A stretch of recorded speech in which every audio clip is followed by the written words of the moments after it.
नमस्कार, मैं हूं आशुतोष और आप देख रहे हैं एमपी राउंडअप। आज हम बात करेंगे कैलाश विजयवर्गीय की। कैलाश विजयवर्गीय अपनी बेबाक बयानों की वजह से जाने जाते हैं, काफ़ी खरी खरी बोलते हैं और इसी वजह से कई बार वो सामने वाले को असहज कर देते हैं। हालांकि सियासी अटकलें ये हैं कि कैलाश विजयवर्गीय कुछ नाराज चल रहे हैं। उन्होंने कभी सार्वजनिक तौर पर इसको स्वीकार तो नहीं किया, लेकिन सरकार पर ऐसे ही तंज कसते हैं जिससे उनकी नाराजगी पता चल जाती है। अभी हाल ही में उन्होंने चुनावी वादों और खजाने पर बढ़ते बोझ के मामले को उठाया, तो कुछ दिन पहले सीएम मोहन के सामने ही उन्होंने कह दिया कि इंदौर के अधिकारी उन्हें प्रभारी मंत्री के नाम पर चमकाते हैं। आपको बता दें कि सीएम मोहन यादव खुद ही इंदौर के प्रभारी मंत्री हैं। तो आखिर कैलाश विजयवर्गीय की नाराजगी की वजह क्या है? क्या पार्टी में उन्हें वह सम्मान नहीं मिल रहा है जिसके वो हकदार हैं? आज हम इस मुद्दे पर बात करेंगे और हमारे साथ मध्य प्रदेश के वरिष्ठ पत्रकार प्रमोद भार्गव जी और जय नागरा जी जुड़े हैं। आप दोनों का एमपी राउंडअप में बहुत बहुत स्वागत है। जी नमस्कार। पहला सवाल मेरा प्रमोद जी आपसे कि क्या कैलाश जी नाराज हैं, और अगर नाराज हैं तो इसकी वजह क्या है? देखिए आशुतोष जी, अकेले कैलाश जी नाराज नहीं है, अपितु वे सब बड़े नेता नाराज हैं जो मुख्यमंत्री की पंक्ति में थे, लेकिन एकाएक मोहन यादव जी मुख्यमंत्री बन गए और उन सबको उनके अधीन छोटे पद दे दिए गए। तो कैलाश जी चूंकि थोड़ा मुखर हैं, ज्यादा बोलने वाले हैं। हालांकि जब से मोहन यादव जी मुख्यमंत्री बने हैं तब से वो शायद पहली बार बोले हैं कि मध्य प्रदेश में प्रदेश सरकार कर्ज के बोझ से दबी हुई है और विकास कार्यों में अड़ंगे लग रहे हैं, और इसके लिए उन्होंने लाडली बहना योजना को सीधे सीधे दोषी भी ठहराया, क्योंकि उसमें सीधे 1500 करोड़ के लगभग प्रति माह जाते हैं और 1250 रुपये से बढ़ाकर योजना 1500 रुपये प्रति माह की जा रही है। और तो विजयवर्गीय जी उस बात को कह गए, और विजयवर्गीय जी ने ये बात किसी आवेश में या उनकी जवान फिसली हो, ऐसा नहीं है। ये उन्होंने अपनी सुनियोजित और बड़े सदे हुए लहजों में और मुस्कुराते हुए कही है। मतलब एक कटाक्ष किया है उन्होंने कि जो प्रदेश सरकार है उसकी जो लाभदायी योजना जो भी चल रही है वो सरकार पर अब बोझ बनती जा रही है, और इस कारण से जो विकास कार्य हैं वो पूरे नहीं हो पा रहे, अधूरे पड़े हुए हैं, या नए विकास कार्य जो हैं उनकी घोषणाएं तो बहुत हो रही हैं, लगातार रोज मोहन यादव जी विकास कार्यों की घोषणाएं करते हैं, लेकिन वो शुरुआत नहीं हो पा रही। आप किसी भी जिले को देख लीजिए, जहां जो भी योजनाएं चल रही हैं लगभग अधूरी हैं, या उनके काम इतने घटिया हो रहे हैं कि तुरंत नष्ट होते जा रहे हैं। जैसा कि अभी आपने कुछ दिन पहले देखा होगा कि अनीता बागरी जो प्रदेश सरकार में राज्य मंत्री हैं, प्रतिमा बागरी जो प्रदेश सरकार में राज्य मंत्री हैं, उन्होंने अपने पैर के जूते से सड़क, जो नई सड़क बिल्कुल डली डली थी, उसको हटाया। मतलब वो हटाती चली गई और उसके नीचे बालू निकलती चली गई। मतलब लेकिन इसको करूंगा आपको, क्योंकि ये कैबिनेट मीटिंग के बाद प्रतिमा बागरी को सीएम मोहन ने बुलाया था और उन्हें नसीहत दी थी कि जिस सड़क की वो बात कर रही थी, जिसका निरीक्षण करने गई थी, उसको पहले ही अमानक घोषित किया जा चुका था। जी है, जब निश्चित रूप से ये बात उन्होंने कही है उससे, लेकिन एक जो विकास कार्य हैं उनकी जो गुणवत्ता है उसको दर्शा रहे हैं कि मध्य प्रदेश में किस तरह के विकास कार्य हो रहे हैं। आपने एक राज्य मंत्री, उसी विभाग की राज्य मंत्री यदि ऐसा करके दिखा रही हैं तो निश्चित रूप से है कि एक तो उनकी सुनी नहीं जा रही है, और दूसरे आपके कार्य गुणवत्तापूर्ण नहीं है। इसलिए एक मंत्री जो आपके मातहत है वो सीधे सीधे उस कार्य के ऊपर खड़ा होके उसको उखाड़ कर दिखा रहा है, वो भी अपने पैर से। उसने कोई ज्ञाति पहाड़े लेके उसको उखाड़ने की वो नहीं दिखाई है। तो जितने ज्यादातर मंत्री इस समय नाराज हैं, लेकिन चूंकि मंत्री लोग जानते हैं कि जो राज्य प्रशासन की जो चाबी है वो पूरी मोहन यादव जी के पास भी नहीं है, वो केंद्रीय नेतृत्व के पास है, इसलिए ज्यादा कुछ बोल नहीं पा रहे हैं। और इसी तरह से ये भड़ास निकालने का एक सिलसिला अभी शुरू हुआ है। कैलाश विजयवर्गीय जी ने इसकी शुरुआत की और प्रतिमा बागरी जी ने उसको एक तरह से प्रैक्टिकल के रूप में करके दिखा दिया। लेकिन अब हम देखेंगे कुछ दिनों में, आने वाले दिनों में, कि ये प्रक्रिया आगे बढ़ेगी और तमाम लोगों की, जो वरिष्ठ लोग हैं, उनकी नाराजगी हमें दिखाई देगी प्रदेश सरकार के अंतर्गत। सवाल जय जी से है। जय जी, जैसा कि प्रमोद जी कह रहे हैं कि कई नेता नाराज हैं, तो कई नेता तो वरिष्ठ भी हैं लेकिन वो कुछ नहीं बोलते हैं। 2 साल बाद आखिर इन नेताओं को बोलने की, जैसे कैलाश जी ने तंज ही कसा है, तो आखिर बोलने की जरूरत क्यों पड़ गई 2 साल बाद? सरकार बने हुए 2 साल हो गए। आशुतोष जी, ये बात सही है कि कहीं ना कहीं पहले वो वेट एंड वॉच की स्थिति में थे, लेकिन धीरे धीरे जो है सबका धैर्य भी चूक रहा है। धैर्य की एक सीमा है। उन्हें लग रहा था कि अब कुछ ठीक होगा, अब कुछ ठीक होगा, लेकिन जब लगातार कुछ उन्हें दिख नहीं रहा है तो ये आक्रोश निकल रहा है। और जहां तक कैलाश जी की जब बात है, मैं कैलाश जी को बहुत लंबे अरसे से जानता हूँ। वो एक जमीनी नेता है। उन्होंने छात्र राजनीति से अपनी राजनीति का करियर शुरू किया और इंदौर की राजनीति में उन्होंने अपनी महत्वपूर्ण जगह बनाई और वहां के मेयर बने, मंत्री बने और उनकी कद-काठी एक बड़े नेता के रूप में है। और निर्विवाद रूप से जब शिवराज जी तब मुख्यमंत्री थे, तब भी वो मुख्यमंत्री की दौड़ में थे और मुख्यमंत्री के लिए बीजेपी का बड़ा चेहरा थे। जब उनको बंगाल के चुनाव के, पश्चिम बंगाल के चुनाव की कमान सौंपी गई, तब लगा कि उनकी एक राष्ट्रीय कद-काठी भी बन रही है। तो ये बात और है कि वो उतने अपेक्षित नतीजे नहीं आए, लेकिन फिर भी उन्होंने बंगाल में बीजेपी की जमीन बनाने में एक बड़ी भूमिका निभाई और इसके माध्यम से वो मोदी जी और खासतौर पर अमित शाह के बहुत करीब आए और उस नाते उनको एक एक बड़ा कद के रूप में, नेता के रूप में देखा जाता है। दूसरी बात, उनके वो मूल रूप से जो उस तरह की राजनीति है, पेशेवर राजनीति, उससे ज्यादा वो एक कलाकार के रूप में लोग उनको जानते हैं।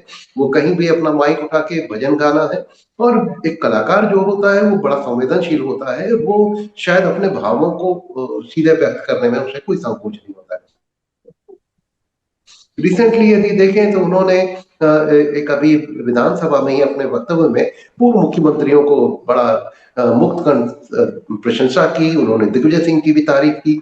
तो ये जो होता है, यहाँ पे आप एक घुटे हुए नेता के बजाय एक सामान्य रूप से एक सहज रूप व्यक्ति के रूप में जब अपनी बात कहते हैं तो वो लोगों को प्रभावित करती है। तो मुझे लगता है कि कैलाश जी की एक बड़ी खूबी है कि वो अपने मन के भावों को दबाते नहीं। जो महसूस करते हैं वो बेबाकी के साथ बोल देते हैं कि वो कई बार इसके परिणामों की भी चिंता नहीं करते, चाहे वो किसी के लड़कियों के वस्त्रों को मामले में है या किसी और विषय को लेकर के हो। वो अपने सहज रूप से अपनी बात बोल देते हैं और कई बार इवन वो अपने भावों को, कहीं किसी से नाराजगी है तो वो भी व्यक्त करने में पीछे नहीं होते, क्योंकि वो बहुत ज्यादा परिणामों की चिंता नहीं करते। तो मुझे लगता है कि कैलाश जी ने जो बात कही है वो सच्चाई है। लोगों को महसूस हो रहा है कि इस तरह का, और ये बात भी सच है कि कहीं ना कहीं घुटन तो महसूस कर रहे हैं जिस कद काठी के वो नेता हैं। पिछले महीने कुछ ऐसी जय जी, पिछले महीने कुछ अटकलें लगी थी कि उन्होंने केंद्रीय आला कमान से गुहार लगाई थी कि उन्हें संगठन में वापस ले लिया जाए। तो आपको क्या लगता है कि जो अटकलें लगी थी इसमें कुछ सच्चाई हो सकती है? निश्चित रूप से हो सकता है। उन्हें जब लग रहा है कि यहाँ शासन में बैठ करके बहुत कुछ नहीं कर पा रहे हैं। देखिए, जो हमारे अपने सूत्र भी बताते हैं कि वो मंत्रालय में उनकी उतनी रुचि नहीं है। वह वहां पे बहुत ज्यादा फाइलों को निपटाने में, या नगरीय प्रशासन एक महत्वपूर्ण विभाग है तो वो बहुत अनमने से है वहां पर। तो कुल लगा करके इस शासन में वो है भी, लेकिन कहीं वो उस तरह की अपनी काम उनका कर नहीं पा रहे हैं। निश्चित रूप से फंड की कमी और ये सब जब होता है तो उन्हें लगता है कि जब कुछ काम कर नहीं पा रहे हैं तो बेहतर है कि संगठन में आकर के अपना काम करें। और दूसरा ये बात भी सच है कि जैसे प्रमोद जी ने कहा कि वो एक बड़े कद के नेता हैं और ऐसी स्थिति में वो अपने आप को असहज पा रहे हैं कि मोहन यादव जी के अधीन उनको काम करना। तो थोड़े समय उन्होंने अपने मन को जरूर समझाया, लेकिन लगा कि चलो अब ठीक होगा, अब ठीक होगा। तो कहीं ना कहीं उनका धैर्य चूक रहा है। जी। मेरा अगला सवाल प्रमोद जी से है। यही सवाल है प्रमोद जी से भी कि क्या आपको लगता है कि कैलाश विजयवर्गीय मंत्री से ज्यादा फिट संगठन में बैठेंगे, जैसा कि अटकलें लग रही थी कि पिछले महीने उन्होंने आला कमान से ऐसी गुहार भी लगाई थी? देखिए, दरअसल है क्या कि इस समय जैसा कि जय नागराज जी ने संकेत दिया, असल में उनके पास जो विभाग है बड़ा महत्वपूर्ण विभाग है और उसके लिए पैसे की बहुत जरूरत रहती है। और पैसा है नहीं है तो आप जो पैसा मांगने आ रहे हैं, चाहे वो प्रशासकीय स्तर पे आए चाहे राजनीति के स्तर पर आए, और उनको आप कुछ दे नहीं पा रहे हैं। तो फिर व्यक्ति असहज और संकोच महसूस करता है कि लोग धन नहीं होने के कारण वो इनकी इच्छाओं की पूर्ति नहीं कर पा रहा है या इनकी मांगों की पूर्ति नहीं कर पा रहा है। इस कारण शहरी विकास नहीं हो पा रहा है या जो अधूरे पड़े हैं काम वो पूरे नहीं हो पा रहे हैं। तो इससे अच्छा वो चाहते हैं कि अब इससे क्या है कि क्षेत्र में एक इस तरह का संदेश जाता है कि लोग कैलाश विजयवर्गीय जैसा एक बड़े कद के नेता का इस विभाग के पास होने के बावजूद वो कुछ कर नहीं पा रहे। तो ऐसी स्थिति से बाईपास होने के लिए उन्होंने कह दिया कि मुझे संगठन में ले लिया जाए। संगठन में एक तो यह है कि पैसे वैसे की कोई बात ही नहीं है, वहां तो केवल आपको एक संरचनात्मक स्थिति को बनाए रखना है और इस स्थिति को बनाए रखने में कैलाश विजयवर्गीय पूरी तरह से निपुण है, क्योंकि उन्होंने न केवल मध्य प्रदेश में बल्कि जय नागड़ा जी ने पूरा बताया अभी कि पश्चिम बंगाल में जाके उन्होंने बड़ा महत्वपूर्ण काम किया और इसके लिए उनकी जो भी संगठन और राजनीति के बड़े नेता हैं भाजपा के, उन सब ने उनकी पीठ भी थपथपाई। तो जब व्यक्ति को जो उसकी क्षमताएं हैं उसके अनुरूप जब उसको काम नहीं मिलता है तो वो बेचैन होता है, परेशान होता है। तो वो सोचता है इससे अच्छा तो कि मैं इससे दूर हो जाऊं, कम से कम मेरे को कोई भविष्य में लांछन तो नहीं लगेगा कि लोग विजयवर्गीय जी उस समय थे, इतना बोलते थे, सब कुछ करते थे, लेकिन काम के नाम पर यदि देखें तो उनके नाम से कोई काम नहीं है। तो ऐसी इस तरह की स्थिति से बचने के लिए वो संगठन की ओर जाने की उन्होंने इच्छा व्यक्त की है। और वास्तव में कोई कुछ भी कहे लेकिन ये ठोस हकीकत है कि प्रदेश सरकार की आर्थिक स्थिति खराब है, काम पैसे के कारण अधूरे पड़े हैं और काम और वो नगरीय क्षेत्र के काम ज्यादा है, ग्रामीण क्षेत्रों में भी कोई काम नहीं हो रहे हैं। और न केवल इस वजह से न केवल विजयवर्गीय जी नाराज हैं बल्कि जो शीर्ष नेतृत्व के जितने भी नेता रहे हैं, शिवराज सिंह चौहान भले ही वो आज कृषि मंत्री हैं, वो भी कहीं ना कहीं नाराजी है और उनको भी टोका गया है कि आप इस तरह की बातें ना कहा करें। प्रहलाद पटेल वो भी नाराज है, नरेंद्र सिंह तोमर को भी हम देखते हैं, गोपाल भार्गव जी। तो जो बड़े नेता थे जो इस कतार में थे कि अब शिवराज सिंह जी यदि पद छोड़ते हैं या उनको हटाया जाता है तो वो इस पद के मुख्यमंत्री पद के काबिल हैं और सरकार उनको बनाएगी और संगठन उनको बनाएगा, लेकिन ऐसा कुछ नहीं हुआ और सीधे सीधे मोहन यादव जी को बना दिया गया। तो और जैसा कि आप बता रहे हैं तो इस हिसाब से तो पार्टी में खूब गुटबाजी चल रही है। देखिए, गुटबाजी तो पार्टियों में होती ही है, भाजपा में गुटबाजी ढकी हुई है, आवरण से ढकी हुई है। गुट तो सबके हैं ही अलग अलग। यदि हम ग्वालियर अंचल की बात करें तो ज्योतिरादित्य सिंधिया जी का अपना गुट है, नरेंद्र सिंह तोमर जी का अपना गुट है। यदि हम उधर जाएं सीहोर और भोपाल के आसपास तो शिवराज सिंह जी का गुट है, मोहन यादव जी का गुट का अब विस्तार हो रहा है, कैलाश विजयवर्गीय जी का अपना गुट है, प्रहलाद पटेल तो गुटबाजी में बहुत मजबूत है और जातिवादी जो लोधी समाज की जातीय राजनीति है उसके वो इस समय उमा भारती के बाद वही प्रखर प्रबल नेता है। तो गुटबाजी तो हर जगह है, हर पार्टी में होती है। बिना गुट के तो कोई नेता आगे बढ़ ही नहीं सकता, क्योंकि वो अपने फॉलोअर्स तैयार करता है और जितने ज्यादा उसके अनुयायी तैयार होंगे तो उतना ही बड़ा वो नेता बनेगा। यदि उसके अनुयायी कम होते जाएंगे तो निश्चित है कि उसकी नेतागिरी पर प्रश्न चिन्ह लग जाएगा और आगे उसको चुनाव जीतने में भी दिक्कतें आएंगी। तो गुट तो मध्य प्रदेश में है, लेकिन चूंकि जो केंद्रीय नेतृत्व है उसमें इतने बड़े नेता और एक ठोस निर्णय वाले नेता बैठे हुए हैं कि गुटबाजी को प्रकट करने में जो नेता हैं, गुटिये नेता जो है वो डर रहे हैं। यदि हम अपने गुट को लेके, अपने फॉलोअर्स को लेके यदि कहीं कोई किसी बात को लेके प्रदर्शन करते हैं तो उसका हमें नुकसान उठाना पड़ सकता है और ये बात तय है, यदि किसी नेता ने ऐसा किया तो उसको पार्टी स्तर पर नुकसान उठाना पड़ेगा। तो सब दबे हुए हैं। क्या आपको लगता है कि गुटबाजी की वजह से जो निगम मंडलों के अध्यक्षों की जो नियुक्ति होने वाली थी वो नहीं हो पा रही है?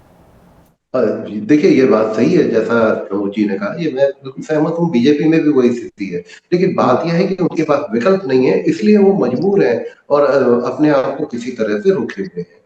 असल में हमारे यहाँ जो कहा जाता है समर्थ हो नहीं तो उसको चाहिए, क्योंकि इस समय केंद्रीय नेतृत्व को लगातार सफलताएं मिल रही हैं और लगातार उसको पार्टी जीतती जा रही है, इसलिए अभी इस समय अमित शाह और मोदी जी का जो जादू है वो बरकरार है। जिस दिन ये स्थिति खराब होगी, कहीं से चुनाव हारने की शुरुआत होगी, तो ये जो गुट अभी बिखरे हुए जो दिख रहे हैं वो बहुत खुल के मुखरित होंगे और कहते हैं ना कि भाई जब तक आपकी सारी चीजें बहुत पॉजिटिव चल रही हैं, आप फायदे में हैं, तब तक तो सब साथ है। जैसे ही कोई नेगेटिव यदि हुआ, कुछ रिवर्स गियर लगा, तो ये बिखराव एकदम से तेज हो जाएगा और फिर आपको इसे संभालना मुश्किल होगा। तो यही स्थिति है। चूंकि बिहार का चुनाव पर भी सारे लोग निगाहें लगाए हुए थे, यदि बिहार के चुनाव में यदि बीजेपी को हार मिलती, तो शायद ये गुटबाजी की जो प्रक्रिया है, ये जो आक्रोश है, ये शायद और ज्यादा खुल करके आता है।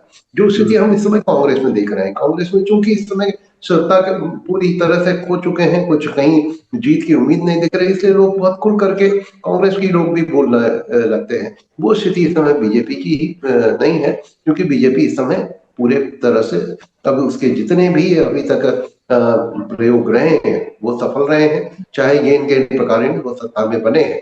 जिसमें सत्ता से कहीं बाहर जाने के कुछ संकेत मिले, तो वहां से फिर शायद ये बिखराव शुरू हो सकता है। जी, मेरा आखिरी सवाल कि क्या अभी फिलहाल जो मंत्रिमंडल है, मध्य प्रदेश सरकार है, सरकार में सब कुछ ठीक ठाक चल रहा है? पहले जय जी आप बोलिए। मुझे ठीक ठाक तो क्या कहेंगे कि देखिए, मुझे लगता है कि ये मोहन यादव की सरकार की सफलता इसी में है कि उन्होंने 2 साल पूरे कर लिए हैं।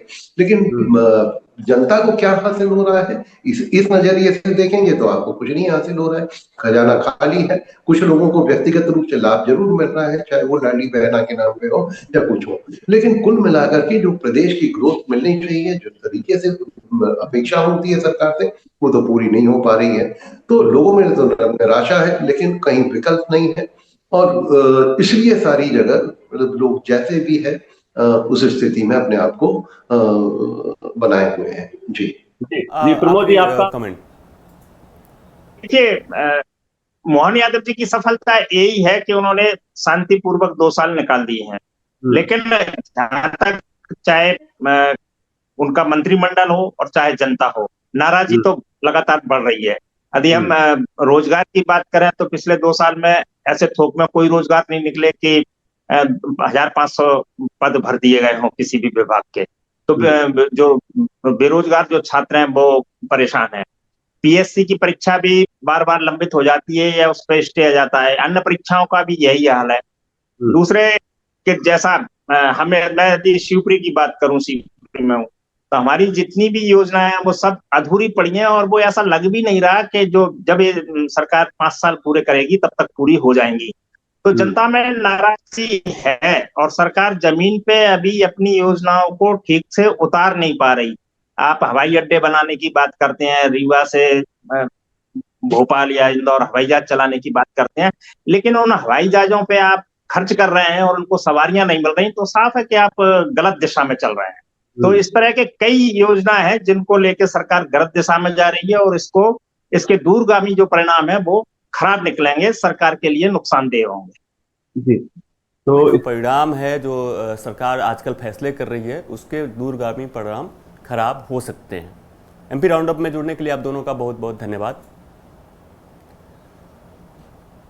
मध्य प्रदेश से जुड़ी तमाम बड़ी खबरें देखने के लिए देखते रहें एमपी तक।